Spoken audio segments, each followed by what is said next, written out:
Hello everyone, welcome to Coaches Weekly. I'm Eric Perry. I'm joined by Coach Malachi from the cross country program. Nice to have you here. Van, you look different with glasses.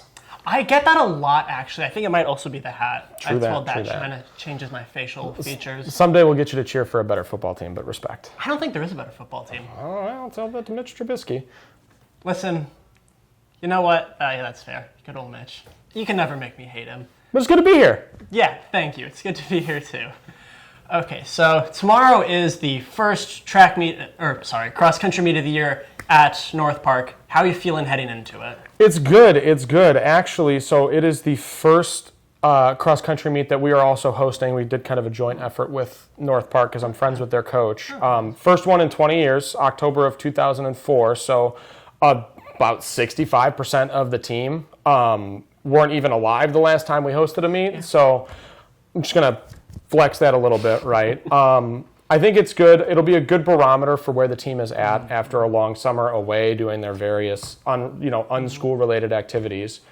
There's really no expectations leading in. I think we've got a good, solid crew, and I just want them to get out there and get the first one, the hardest one, out of the way. Okay, so I was looking at the stat sheet, and on the men's side, 6 of your 8 runners are either freshmen or sophomores.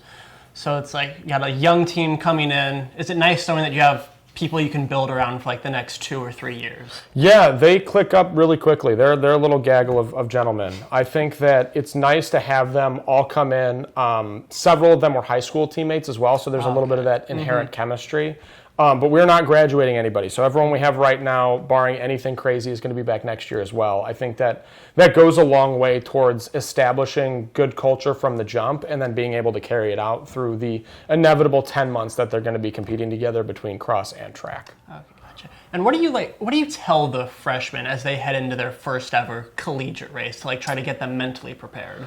So I've built the schedule in such a way over the last number of years that because there is always a skill gap jumping from high school to college, that we pick the lesser of 2 evils first. Instead of hitting them with a full distance race, especially on the guys' side, they bump up 2 miles. I like to get them in the environment first, so we always start with something a little bit shorter, just to acclimate racing against literal grown men, because there is no age limit in college as far as competition goes. But it's really just to run their races and to trust their older teammates. There's a lot of self-sufficiency, a lot of team ownership. I'm a big believer in I run the program, they run the team. And I really try to push that reliance on them to feel responsible for their teammates from day one all the way to day 1200 when they finally walk the stage and graduate as seniors. Okay, gotcha, yeah.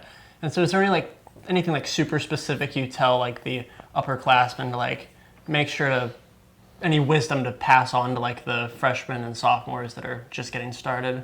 Guide them. Look after them. Don't leave them hung out to dry or bobbing in the ocean like a little buoy. A lot of it just comes down to you were in that position once. Please guide your younger teammates. This is what it is now.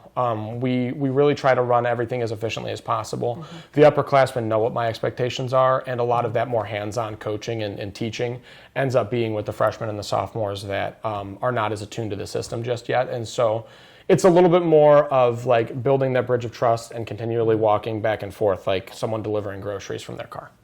Gotcha. Okay. So last year, your top men's runner, Mauricio, graduated. So what's it like, as you said, now you don't have any seniors. You've just got freshmen through juniors. What's the difference with some of the seniors being gone and bringing in a lot of new people? I see you weren't brave enough to try and pronounce Mauricio's last name. I looked at it and I was like, nope. Yep, it's a lot of consonants. I get it. I think it's kind of like a next up situation. My 2 juniors that have been with us for the last couple of years, Will and Giselle, they kind of get it. Again, this is a little bit more old hat. I think Will especially is ready to step up and be our number one. One of our transfer guys, Gael, who joined us last January, was teammates with Giselle in high school, and so he's a little bit more acclimated to the culture. I think that having those guys kind of be the pillar of support that we can build around with some of our younger guys is paramount in making sure that even when they're gone in about 2 years, they can kind of pass that torch and it can be a smooth transition. Okay, gotcha. And then jumping over to the women's side, it's a little bit different. You have 4 returning seniors, the key one being Ariel Martinez. Like, what do you tell them as like, this is the start of what's potentially their last year ever doing cross country on a competitive level? Make it count.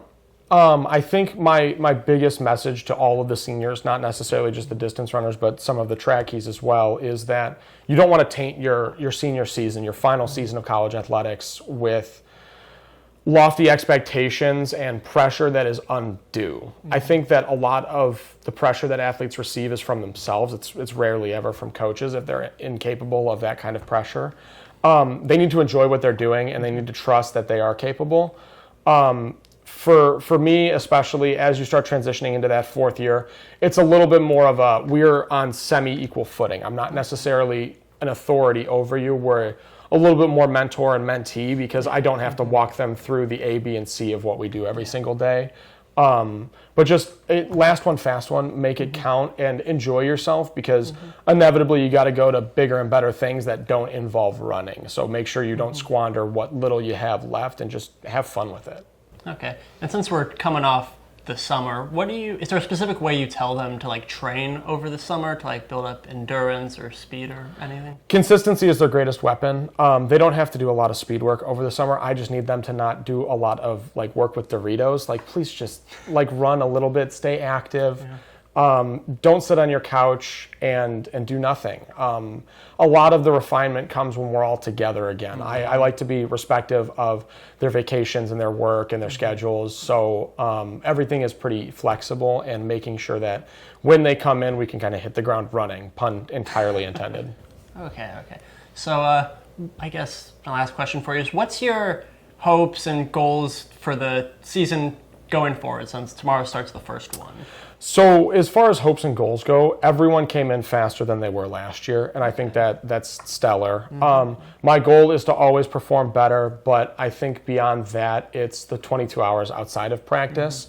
If we make them faster and we don't make them better people, then we just failed, and there's no way around that. So I think continuing to establish a good culture and to really ride that, and to let the kids feel as though they're in charge of what we're doing, and that they have some kind of ownership is my consistent goal. And then at the end of the day, the numbers will speak for themselves. But the 22 hours always determine the 2 hours we are racing and running and training, every day. Yeah, so all the stuff outside practice also ends up building. It's the ancillary. You got to build a good foundation to have a high peak, like my hairline.